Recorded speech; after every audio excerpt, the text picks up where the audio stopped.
Atenção, região Nordeste, 37ª Conferência de Escola Dominical, com o tema O Espírito Santo capacitando a Igreja para o ensino da verdade. 28 a 31 de agosto de 2024, no Centro de Cultura Cristã da Bahia. Aprenda com experientes nomes da área de ensino as melhores práticas de educação cristã. Pastor José Wellington Bezerra da Costa, Pastor José Wellington Costa Júnior, Pastor Valdomiro Pereira da Silva, Ronaldo Rodrigues de Souza, Pastor Ezequias Soares, Pastor Douglas Batista, Pastor Valmir Nascimento, Pastor Alexandre Coelho, Professora Joane Bentes, além de muitos outros pastores, educadores, psicólogos e pedagogos plenamente qualificados e com ampla experiência na área de ensino. Se atualize e eleve seu desempenho em sala de aula. Multiplique o conhecimento da Palavra de Deus e seja capacitado para exercer com excelência o ministério de ensino em sua igreja. Uma abordagem completa desde pastores e superintendentes, passando pela classe de adultos e até a educação infantil. E também ministrações para a educação com alunos especiais e a classe de discipulado. A escola dominical sendo tratada por inteiro. Serão 8 plenárias, 28 seminários, 14 workshops e diversas participações musicais. Inscreva-se pelo site coed.com.br/Salvador. Informações pelo telefone 21 2406 7352 ou pelo nosso WhatsApp 21 96452 2990. Monte sua caravana. Venha participar da 37ª Conferência de Escola Dominical, 28 a 31 de agosto de 2024, no Centro de Cultura Cristã da Bahia. Uma realização CGADB e CPAD.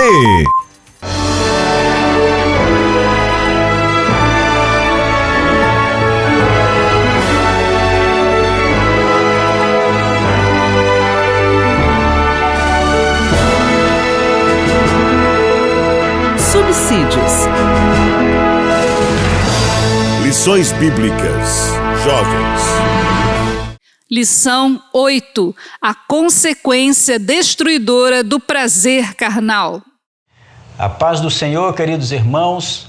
Estamos chegando a mais uma lição bíblica deste trimestre.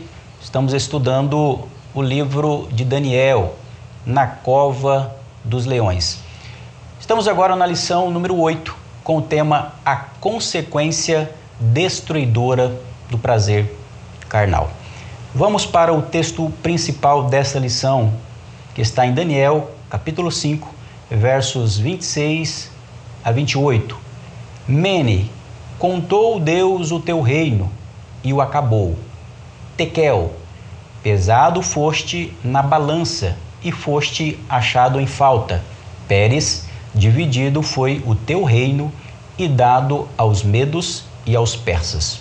Resumo desta lição. O prazer carnal pode satisfazer momentaneamente, mas o seu fim é a destruição. Vamos para a introdução desta lição. Após a morte de Nabucodonosor II, seu filho Evil-Merodach assumiu o trono da Babilônia por um curto período de tempo. No entanto, ele foi assassinado por seu cunhado Neriglissar, que então assumiu o controle do reino. Após o reinado de Neriglissar, o trono passou para seu filho, Labash-Marduk, que governou por apenas 9 meses antes de ser assassinado. Com a sua morte, Nabonido, genro de Nabucodonosor, passou a reinar na Babilônia, fazendo seu filho Belsazar como corregente. Este é o rei mencionado no capítulo 5 do livro de Daniel, responsável por organizar um banquete extravagante e depravado para 1000 dos seus nobres.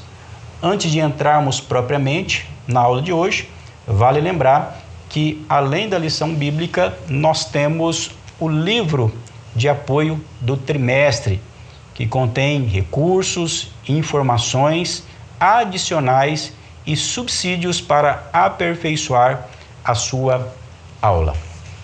Pois bem, nessa lição nós vamos estudar o capítulo 5 do livro de Daniel, que trata do banquete do rei Belsazar e também a chamada mão misteriosa. Como nós percebemos aqui logo na introdução, nós temos agora um outro rei. Na verdade, o rei agora nessa ocasião da Babilônia é Nabonido. Porém, temos este personagem que é chamado de Belsazar, que é o seu filho. Nós vamos entender quem é este homem. Para essa lição, nós temos 3 pontos. O primeiro, o banquete de Belsazar e o hedonismo. O segundo ponto, o enigma na parede. E o terceiro ponto, a sentença divina. Pois bem, iniciando aqui o primeiro ponto, o banquete de Belsazar e o hedonismo. Primeiro começamos com essa indagação. Afinal, quem foi Belsazar? Ele foi rei da Babilônia?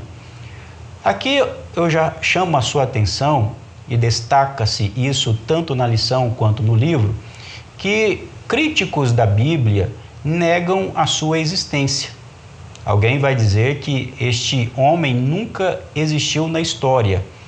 Tentam com isso desacreditar do relato das Escrituras e, nesse caso, do livro de Daniel. Porém, existem evidências que indicam a sua existência. É claro, no primeiro momento nós acreditamos na sua existência porque a Bíblia assim o revela, a Bíblia assim o diz. Mas nós temos também evidências externas. Isso porque em 1854 foram encontradas placas autênticas que são chamadas de cilindros de Nabonido, que mencionam Belsazar como co-regente. Este é o título. Então nós temos Belsazar como o filho de Nabonido e nessa ocasião ele é co-regente do Império Babilônico. Nessa circunstância, segundo os estudiosos do capítulo 5, Nabonido não se encontrava na Babilônia e nesse momento quem exerce a autoridade máxima ali na cidade e no reino é Belsazar. Veja que na passagem bíblica de Daniel, Nabucodonosor é chamado de pai de Belsazar, mas esse sentido aqui que se refere a pai de Belsazar tem o sentido aqui de precedente, anterior, ancestral a ele, até porque, de fato, Nabucodonosor não é o pai de Belsazar, significa que Belsazar é um dos seus descendentes. O fato é que aqui Daniel registra que este homem deu uma festa degenerada e profana e mandou que trouxessem os vasos de ouro que foram tirados do templo da casa de Deus que estava em Jerusalém. E diz-nos o texto que beberam neles o rei, os seus príncipes, as suas mulheres e concubinas. Veja que o versículo 1 do capítulo 5 diz que o rei Belsazar deu um grande banquete a 1000 dos seus grandes e bebeu vinho na presença dessas pessoas. Era de fato uma festa degenerada. Eles louvaram aos seus deuses de ouro, de prata, de bronze, de ferro, de madeira e de pedra. Esta conduta por parte de Belsazar lembra a prática do hedonismo contemporâneo, ou seja, a busca pelo prazer. Na verdade, este rei estava demonstrando ali simplesmente uma busca pelo prazer carnal. uma prática que expressa o desejo do homem de satisfazer as suas concupiscências. Essa é uma característica da sociedade contemporânea. O que é o prazer? O prazer realmente é algo que o homem tem como instinto natural. Porém, se o prazer não for limitado, não for adequado, segundo padrões virtuosos, ele leva o homem à destruição. E o hedonismo é uma característica da sociedade contemporânea, pós-moderna, em que o homem não pergunta o que é verdadeiro, o que é justo. O homem pergunta assim: o que me trará prazer? É por isso que nós vemos uma grande quantidade de pessoas, inclusive de jovens, que buscam simplesmente se satisfazerem através do sexo ilícito, através do uso do álcool e de drogas e de outras coisas do gênero. E isso leva o ser humano à destruição. Quando Belsazar deu esta festa, ele estava simplesmente demonstrando essa busca insaciável pelo prazer, pelo uso de vinho, do álcool e também pelo prazer sexual. E aqui eu chamo a atenção para um ponto na sua lição. Hoje, vemos muitas manifestações onde o prazer imediato e a busca por satisfação pessoal superam considerações morais e espirituais. Isso se reflete em comportamentos libertinos na sexualidade, no uso de drogas, na exploração de outros para uso pessoal e uma mentalidade de gratificação instantânea, ou seja, as pessoas têm uma busca desenfreada pela própria satisfação. Vivemos uma época de excessos, na qual as pessoas têm acesso sem precedentes a estímulos de alta recompensa e alta dopamina. Alguém vai se referir a essa época presente como o tempo da dopamina, em busca de drogas, comida, notícias, jogos, compras, sexo, redes sociais desenfreadamente. O que é isso? Isso nada mais é, em alguma medida, do que a busca do prazer pelo prazer. É claro, a utilização de notícias, a comida utilizada dentro do limite adequado, com cuidado e com prudência, isso faz parte da vida. O grande perigo é quando o ser humano busca satisfazer-se nessas coisas pelo seu uso exagerado. O que nós podemos destacar é que o desafio humano atual não é a escassez, mas o excesso. Pesquisas têm demonstrado que o excesso de prazer está deixando as pessoas infelizes. Você já percebeu isso? Pesquisas mostram isso claramente. As pessoas buscam desenfreadamente se satisfazerem. Precisam sempre de algo que as deixam assim, sempre em estado de euforia. É como uma droga. Isso acontece com as redes sociais, com o uso de álcool, a sexualidade. E quando elas estacionam, parece que lhes falta algo e elas entram, portanto, em um estado de infelicidade. É uma característica da sociedade contemporânea. Essa conduta da parte de Belsazar, ela simboliza muito esse tempo presente. Pois bem, no tópico 2 nós temos o enigma na parede. O relato bíblico prossegue dizendo que no meio da festa apareceram uns dedos de mão humana que começaram a escrever na parede do palácio do rei, como está lá no capítulo 5 e o versículo 5, defronte do castiçal. Olha como é interessante.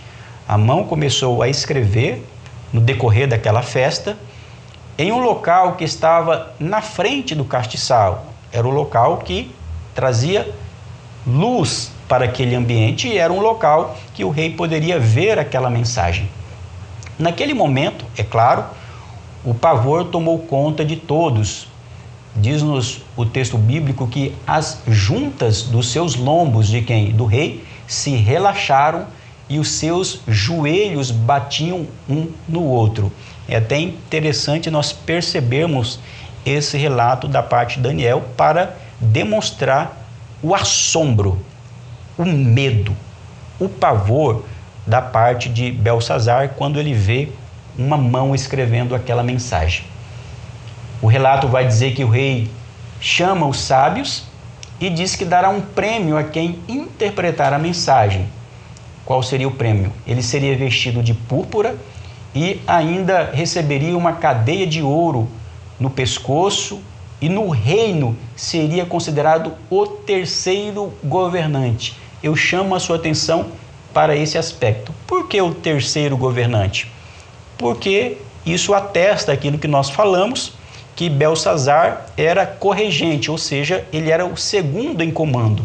Então nós tínhamos Nabonido, ele em segundo, e daí sim aquele que seria premiado seria o terceiro. Mais uma vez, nós temos aqui a comprovação de que a Bíblia está coberta de razão, está correta ao apresentar aqui Belsazar. O fato é que pela terceira vez aqui no livro de Daniel, os sábios não são capazes de dar a interpretação para aquele fato. Esses sábios não tinham muita serventia, não é mesmo? Pois bem, é interessante aqui que diante desse contexto, todo mundo assombrado, as pessoas estavam com medo, o próprio rei, e surge então a rainha. E ela se lembra de Daniel. E ela pede para que chamem Daniel. E eu chamo aqui a sua observação para o capítulo 5 e o versículo 11, que diz assim: há no teu reino um homem no qual há o Espírito dos deuses santos, e nos dias de teu pai se achou nele luz e inteligência e sabedoria, como a sabedoria dos deuses. Eu acho interessante o testemunho que esta mulher dá de Daniel. Ela se lembra, olha, existe um homem aqui, sábio, entendido, e ele é capaz de trazer a interpretação para este acontecimento. Testemunho de alguém que não é crente sobre um homem crente, que é Daniel. Isso nos leva a fazer uma aplicação. Em quais situações nós somos lembrados na sociedade?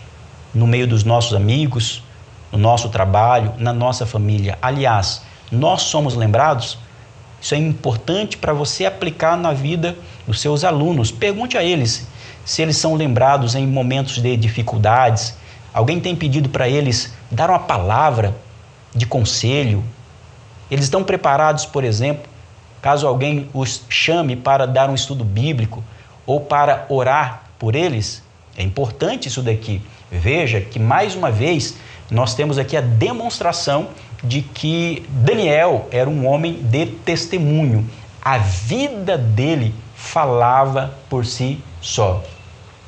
Isso mostra que o testemunho de Daniel era conhecido. E deixo novamente essa indagação. Em que ocasiões somos lembrados pelas outras pessoas? E com isso, nós prosseguimos então para o terceiro tópico, a sentença divina. Daniel, então, sendo chamado, ele é introduzido na presença do rei, e a primeira coisa que ele faz é o quê? É rejeitar os prêmios que são oferecidos pelo rei. Ele diz, olha, os teus prêmios fiquem para ti. Interessante, né? Daniel aqui, ele não quer lucrar com aquilo que Deus o usou, a forma como Deus revelava aquilo. Daniel não se beneficiou financeiramente e materialmente pela sua chamada. Que aprendizado nós temos aqui. Quantas pessoas nos dias atuais têm enriquecido por causa do Evangelho ou em nome do Evangelho? Isso não é bíblico. Não foi para isso que nós fomos chamados. Nós fomos chamados para pregar a palavra do Senhor pela sua graça. Em segundo lugar, Daniel lembra, inclusive, o que Deus havia feito com Nabucodonosor, acerca daquele episódio da sua humilhação, da sentença de Deus sobre Nabucodonosor, em que Deus o coloca por um tempo como animal. Veja o que está no verso 22 do capítulo 5. E tu, Belsazar, que és seu filho, no sentido aqui de descendente de Nabucodonosor, não humilhaste o teu coração, ainda que soubeste tudo isto. Olha que interessante. Daniel está aqui lembrando a Belsazar aquilo que havia acontecido com Nabucodonosor, que havia pago um preço muito alto por conta da sua soberba, pelo seu orgulho, por não ter, naquela ocasião, inicialmente, se arrependido dos seus atos. E o que Daniel está dizendo? Olha, você sabia disso, você sabia do que deveria ser feito, você tem um testemunho na sua família, porém você assim não fez. Mais uma vez aqui, nós temos Daniel agindo com coragem, falando para o rei a conduta que ele deveria ter tido e não teve. E daí sim, na sequência, Daniel dá a interpretação para aquele texto. Daniel fez saber o teor da escrita na parede e a sua interpretação. Aqui um ponto interessante que é necessário você considerar para expor aos seus alunos em sala de aula é por que o rei e as pessoas que estavam ali não compreenderam o sentido do texto. A Bíblia não diz, simplesmente diz que eles tinham como sendo um enigma. Enigma por quê? Porque aquelas palavras estavam embaralhadas, momentaneamente eles não entenderam o seu significado? Nós não sabemos dizer. O fato é que para eles era um enigma, eles não entenderam o seu sentido. E daí, portanto, a necessidade de Daniel para dar o entendimento. E daí ele prossegue. Mene, mene, tekel e parsim. A primeira palavra estava repetida, mene, mene, e significava contar ou contado. A palavra tekel tinha o sentido de pesado. E a última palavra, parsim, significava dividido. E para interpretar a mensagem, então, Daniel usou o termo peres, palavra com o mesmo sentido de parsim, que é por isso que você vai ver essas duas palavras, peres, como sinônimo de parsim. A mensagem, portanto, era o quê? Era um veredito claro. O juízo de Deus havia chegado sobre o rei e sobre o império babilônico, dizendo o seguinte: olha, você foi pesado e você foi julgado e o seu reino passou, acabou. Deus estava trazendo uma sentença, um julgamento, inclusive por conta daquela profanação que o rei havia cometido com os objetos sagrados. Imagine, esse homem, em uma festa degenerada, pegou os símbolos mais preciosos da fé israelita, de Deus, e conduz para um ambiente de absurda profanação. E Deus estava trazendo o juízo sobre ele.